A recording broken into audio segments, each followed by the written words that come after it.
દૈનિક બાઇબલના વાંચનો. તારીખ 30 મે 2026, સામાન્ય કાળના 8મા અઠવાડિયાનો શનિવાર. પહેલું વાંચન યહૂદાના પત્રમાંથી અને શુભ સંદેશનું વાંચન સંત માર્કકૃત ગ્રંથમાંથી. પહેલું વાંચન યહૂદાના પત્રમાંથી, અધ્યાય 1, કલમ 20-25. પણ વહાલા ભાઈઓ, તમે તમારી પવિત્રતમ શ્રદ્ધાના પાયા ઉપર તમારા જીવનનું ચણતર કરજો. પવિત્ર આત્માના પ્રભાવથી પ્રાર્થના કર્યા કરજો. તમારી જાતને ઈશ્વરના પ્રેમની છાયામાં રાખજો અને આપણા પ્રભુ ઈસુ ખ્રિસ્તની કૃપાથી શાશ્વત જીવન પામવાની પ્રતીક્ષામાં રહેજો. કેટલાક સંશયાત્માઓ છે, તેમના ઉપર તમારે દયા રાખવાની છે. વળી બીજા કેટલાકને જ્વાળામાંથી ઉગારી લઈને બચાવવાના છે. કેટલાક ઉપર દયા રાખવાની છે, પણ સાવધાનીથી. તેમના દેહથી અબડાયેલા વસ્ત્રનો પણ તિરસ્કાર કરજો. મહિમના સ્ત્રોત, અંતમાં જે તમને પતનમાંથી બચાવવાને સમર્થ છે અને પોતાના મહિમાના દરબારમાં તમને નિર્દોષ અને આનંદથી ભર્યા રજૂ કરી શકે એમ છે, તે એક અને અદ્વિતીય ઈશ્વરના આપણા પ્રભુ ઈસુ ખ્રિસ્ત દ્વારા આપણો ઉદ્ધાર કરનારના મહિમા, પ્રતાપ, આધિપત્ય અને અધિકાર યુગારંભ પૂર્વે, અત્યારે અને સર્વભાવી યુગોમાં વ્યાપી રહો. અસ્તુ. આ પ્રભુની વાણી છે, તે આપણો આધાર છે.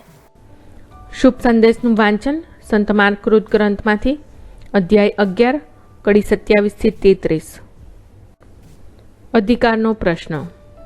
તેઓ પાછા યરૂશાલેમ આવ્યા અને ઈસુ મંદિરના ચોકમાં ફરતા હતા. એવામાં મુખ્ય પુરોહિતો, શાસ્ત્રીઓ અને આગેવાનોએ તેમની પાસે આવીને કહ્યું, કયા અધિકારથી તમે આ બધું કરો છો?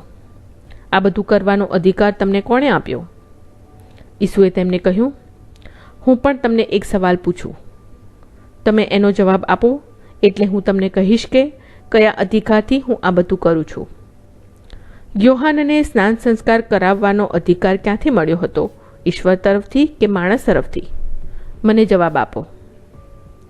આ સાંભળીને તેઓ માહે વિચાર કરવા લાગ્યા. જો આપણે એમ કહીશું કે ઈશ્વર તરફથી, તો એ કહેશે કે તો તમે એને માન્યો કેમ નહીં? તો આપણે માણસ તરફથી એમ કહીએ તો? પણ તેમને લોકોનો ડર લાગતો હતો, કારણ બધા યોહાનને સાચે જ પૈગંબર માનતા હતા.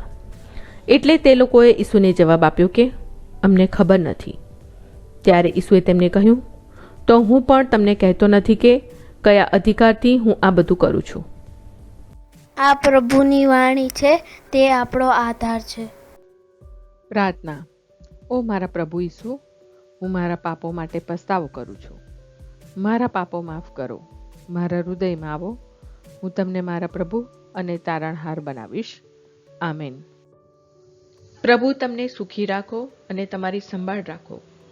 પ્રભુની તમારા ઉપર કૃપા દ્રષ્ટિ અને મહેરબાની હો. પ્રભુની તમારા ઉપર પ્રસન્નતા હો અને તે તમને શાંતિ બક્ષો.